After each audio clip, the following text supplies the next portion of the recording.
ಯಾವ ರೀತಿ ನೋಡಿ, ಎಷ್ಟು ನೀಚರು ಅಂತ ಹೇಳಿದ್ರೆ, ಎಷ್ಟು ಭ್ರಷ್ಟಾಚಾರಿಗಳು ಅಂತ ಹೇಳಿದ್ರೆ, ಇವ್ರು ಹೇಳ್ತಾರೆ ನಾ ಖಾವುಂಗ ನಾ ಖಾನೆ ದೂಂಗ ಅಂತೇಳಿ. ಆದ್ರೆ ಎಲೆಕ್ಟ್ರೋಲ್ ಬಾಂಡ್ಸ್ ಬಿಜೆಪಿ ಏನು ಈ ಕಪ್ಪು ಹಣವನ್ನ ಬಳಸ್ಕೊಳ್ಳಿಕ್ಕೆ, ಕಂಪನಿಯ ಹಣಗಳನ್ನು ಬಳಸ್ಕೊಳ್ಳಿಕ್ಕೆ 2018 ಒಂದು ಹೊಸ ಕಾನೂನನ್ನು ತಂದು ಎಲೆಕ್ಟ್ರೋಲ್ ಬಾಂಡ್ಸ್ ಅಂದ್ರೆ ಆ ಎಲೆಕ್ಟ್ರೋಲ್ ಬಾಂಡ್ಸ್ ಅನ್ನ ಯಾರು ಖರೀದಿ ಮಾಡ್ತಾರೆ, ಯಾರು ಕೊಡ್ತಾರೆ ಗೊತ್ತಾಗಬಾರ್ದು.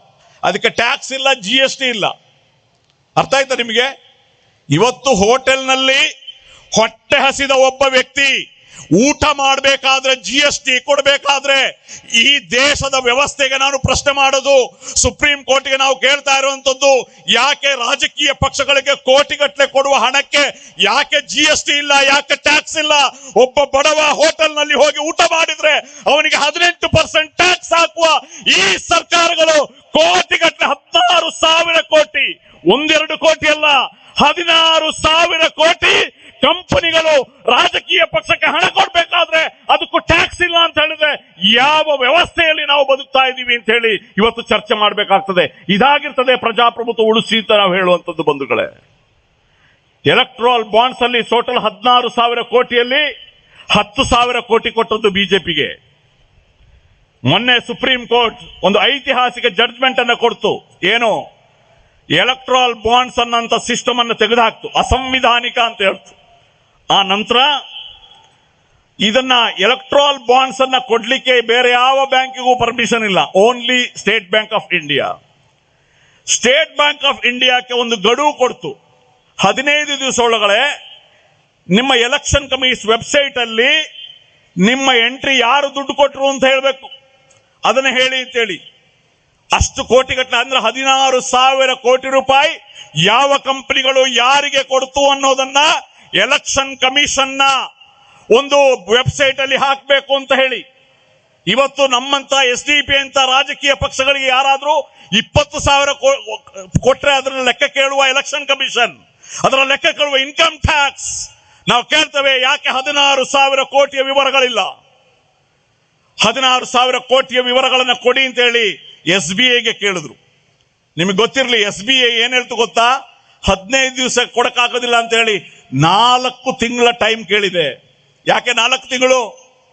ಯಾಕೆ 4 ತಿಂಗಳು ಗೊತ್ತಾ? ಅದು ಬಹಿರಂಗ ಆದ್ರೆ ಈ ಚುನಾವಣೆಯಲ್ಲಿ ಚರ್ಚೆ ಆಗ್ತದೆ, ಚರ್ಚಾ ವಿಷಯ ಆಗ್ತದೆ. ಆ ಕಾರಣಕ್ಕೆ ನಮಗೆ ಕೊಡ್ಲಿಕ್ಕೆ ಆಗೋದಿಲ್ಲ ಅಂತ SBI ಹೇಳ್ತು. ನಿಮಗೆ ಗೊತ್ತಿಲ್ಲ ಅವ್ರು ಏನ್ ಹೇಳಿದ್ದು? ಅದನ್ನೆಲ್ಲ ಕ್ರೋಢೀಕರಿಸಕ್ಕೆ ಟೈಮ್ ಆಗುತ್ತೆ ಅಂತ.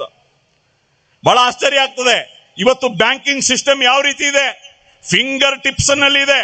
ಯಾವುದೇ ಒಬ್ಬ ಅಕೌಂಟ್ ಅಲ್ಲಿ ದುಡ್ಡು ಹಾಕೋದಾದ್ರೆ ಎಲ್ಲವೂ ಕೂಡ ಸಂಜೆ ಹೊತ್ತಿಗೆ ಬ್ಯಾಂಕ್ ಅವರು ಸಿಸ್ಟಮ್ಯಾಟಿಕ್ ಮಾಡಿ ಬ್ಯಾಲೆನ್ಸ್ ಶೀಟ್ ಮಾಡಿ ಇಡ್ತಾರೆ.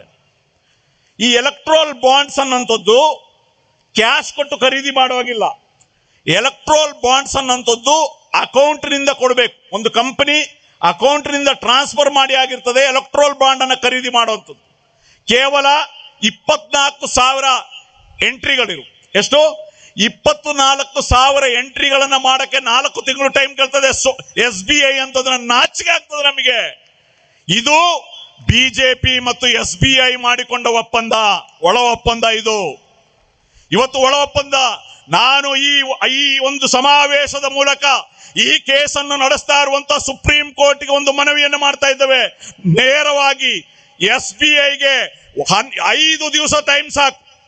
5 ದಿವಸದ ಟೈಮ್ ಅಲ್ಲಿ ಕೊಡಬಹುದು. ಯಾವುದೇ ಟೈಮ್ ಅನ್ನ ಸುಪ್ರೀಂ ಕೋರ್ಟ್ ಕೊಡಬಾರದು ಅಂತ ಹೇಳಿ ಭಾರತದ ಜನತೆಯ ಪರವಾಗಿ, ಸೇವ್ ಡೆಮಾಕ್ರಸಿಯ ಪರವಾಗಿ ಸುಪ್ರೀಂ ಕೋರ್ಟ್ಗೆ ನಾವು ಮನವಿ ಮಾಡ್ತಾ ಇದ್ದೇವೆ. ಸ್ಟೇಟ್ ಬ್ಯಾಂಕ್ ಆಫ್ ಇಂಡಿಯಾ ಬಿಜೆಪಿಯ ಅಣತಿ ಅಂತ ನಡೀತಾ ಇದೆ.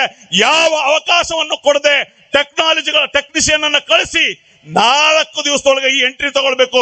ಯಾರಿಗೆ ಎಷ್ಟು ದುಡ್ಡು ಕೊಟ್ಟರು ಅಂತ ಹೇಳಿ ಇದು ಬಹಿರಂಗ ಆಗ್ಬೇಕು ಅಂತ ಹೇಳಿ ಈ ಸಂದರ್ಭದಲ್ಲಿ ಹೇಳಲಿಕ್ಕೆ ಇಚ್ಛೆ ಪಡ್ತೇನೆ.